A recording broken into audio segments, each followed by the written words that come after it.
Salutations, bonnes et braves gens. Aujourd'hui, nous allons délaisser le monde du wargame, et même l'univers du jeu vidéo, pour une petite incursion dans le monde du roman.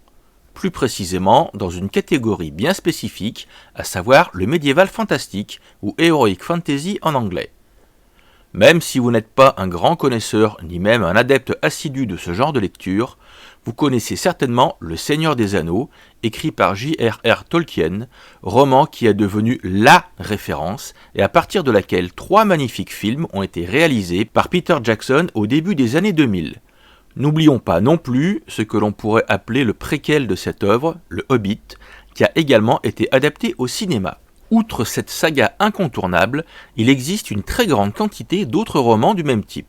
Citons par exemple la trilogie des joyaux et sa suite, la trilogie des périls, écrite par David Eddings, aidé par sa femme Leigh. Sans oublier leurs 2 cycles principaux en 5 volumes chacun, la Belgariad suivie par la Malorée.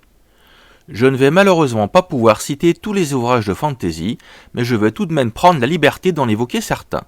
Qui ne connaît pas les aventures de Conan le Barbare, racontées par Robert E. Howard à partir de 1932, ou le destin de l'albinos Elric, dernier empereur de Menley-Bonnet, série écrite par l'écrivain britannique Michael Moorcock. Citons également le cycle des épées de Fritz Leiber, qui raconte les aventures de Fafhrd et du souricier gris au travers du monde de New Hone, ou encore Eragon de Christopher Paolini. Il y en a tellement. Game of Thrones de George R.R. Martin, appelé Le Trône de Fer en français. La Roue du Temps, écrit par l'écrivain américain Robert Jordan. Les très nombreux romans de Raymond E. Feist qui se situent dans la lignée des Chroniques de Krondor. Les inoubliables récits de l'Elfe Noir par R.A. Salvatore qui relate la vie mouvementée du maître d'armes Drizzt Do'Urden, dernier fils de la 8e maison noble de la cité souterraine de Menzoberranzan. 38 volumes en tout. Sur ce coup-là, il vaut mieux être persévérant. Il y a aussi l'Assassin royal de Robin Hobb.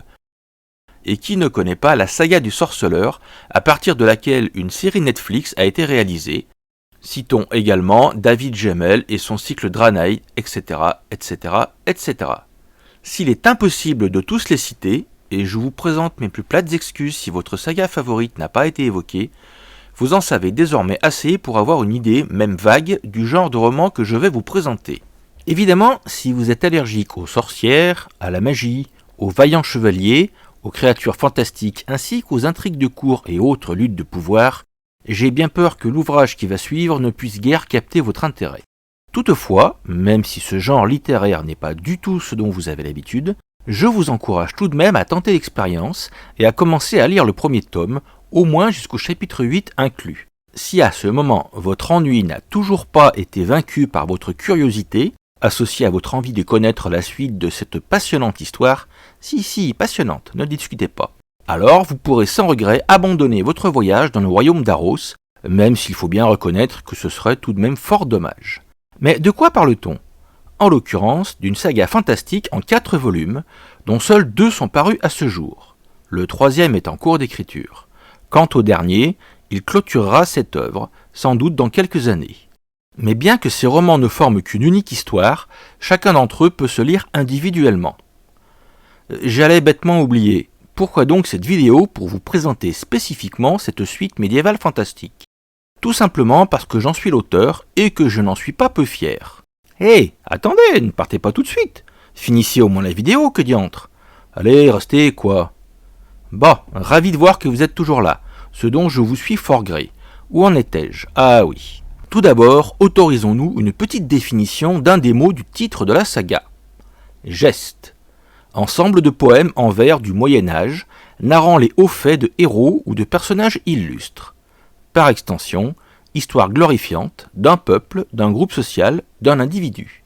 Il m'a semblé pertinent de le rappeler, tant il est vrai que ce terme n'est plus guère utilisé de nos jours, du moins dans le langage courant. Aros est le nom du royaume d'où sont issus la plupart des personnages, mais pas tous, et dans lequel se dérouleront la majeure partie de leurs aventures. Les personnages sont nombreux, plus ou moins complexes et mystérieux, pas forcément tous présents au début de l'intrigue. Je vais même me permettre un plagiat et reprendre une partie de l'évaluation postée par un de mes lecteurs. Un univers avec de multiples personnages qui s'intègrent dans une trame narrative riche et créative. On suit ces personnages qui, au fur et à mesure du roman, se croisent, s'associent, se combattent, s'aiment ou se trahissent. Chaque personnage mérite un roman à lui seul. Une petite remarque, j'avoue ne pas apprécier d'être spoilé ou divulgaché en français, même si ce terme n'est guère utilisé, par le résumé se trouvant sur la 4e de couverture. Ceci étant dit, il faut tout de même donner au lecteur l'envie de lire ce bel ouvrage.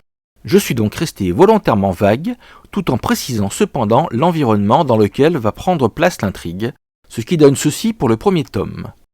Dans un monde médiéval, baigné par la magie et peuplé de créatures fantastiques, un noble seigneur a recours au service d'une sorcière pour affaiblir l'un de ses rivaux. En apparence anodine, cette transaction aura des répercussions majeures sur l'avenir du royaume d'Aros, bouleversant à jamais la vie de ceux qui deviendront ses protecteurs. Je vais m'autoriser un excès d'optimisme rêveur et imaginer que non seulement j'ai piqué votre curiosité, mais que vous souhaitez en savoir plus sur cette belle saga. Entre autres choses, où pouvez-vous vous procurer le premier tome? Ou simplement lire quelques extraits pour voir si l'intrigue a quelque chance de vous intéresser. Rassurez-vous, heureux fripon, car tout a été fait pour vous simplifier le travail. J'ai développé un petit site internet consacré à mes livres. Je vous donnerai l'adresse dans la description. Vous y retrouverez la liste des 2 tomes déjà parus, ainsi que la possibilité de télécharger les cartes du monde d'Aros, ou les magnifiques images des couvertures, illustrations réalisées par Laura Duval. À chaque volume est associée une suite de raccourcis qui vous dirigera sur Amazon pour la version papier et Kindle ou sur Rakuten Kobo pour la version Kobo.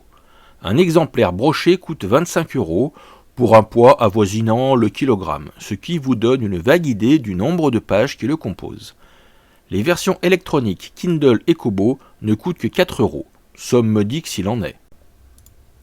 Et pour ceux qui ne souhaitent pas dépenser un centime sans savoir ce qu'ils achètent, il est possible de télécharger gratuitement sur le site le premier tome au format EPUB, lequel est compatible avec la majorité des liseuses, des tablettes et des smartphones, selon votre outil favori.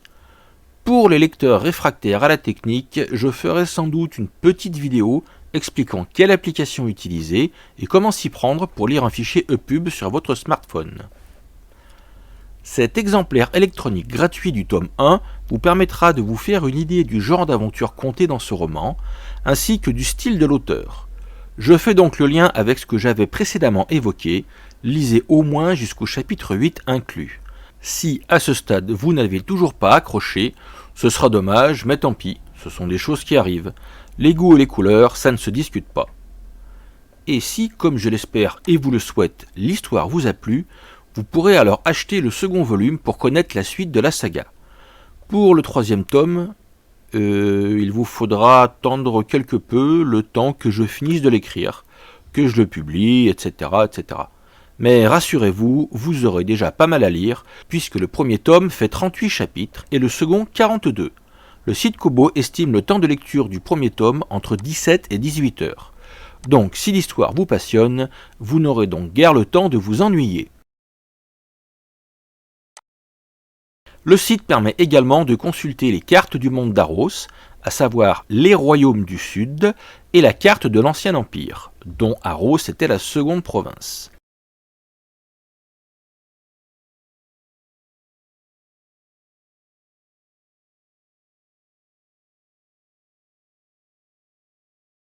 Vous pourrez également, si vous le souhaitez, télécharger en haute définition les superbes illustrations réalisées par Laura Duval.